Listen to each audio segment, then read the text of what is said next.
Welcome to the Banker Lamp. Please enjoy the video. You start by closing Valorant and the Riot client so nothing conflicts with changes.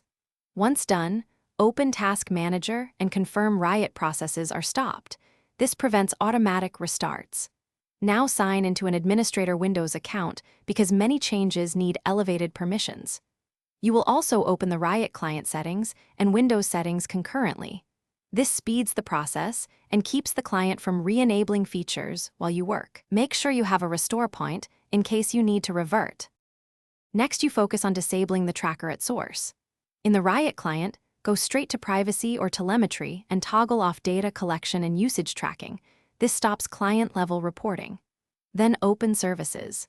MSC and locate Riot and Vanguard services. Set them to manual or disabled so they won't run without your consent.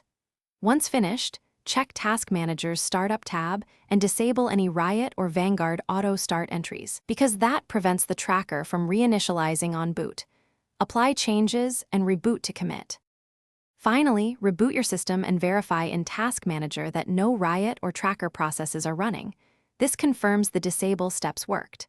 If Valorant fails to launch or behaves oddly, make sure to re-enable services one at a time to identify the culprit. This isolates which change caused the issue. As a key troubleshooting tip, keep a simple rollback plan.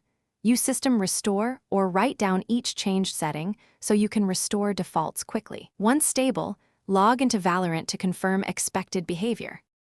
Thanks for watching. If this was helpful, leave a like and consider subscribing. See you next time.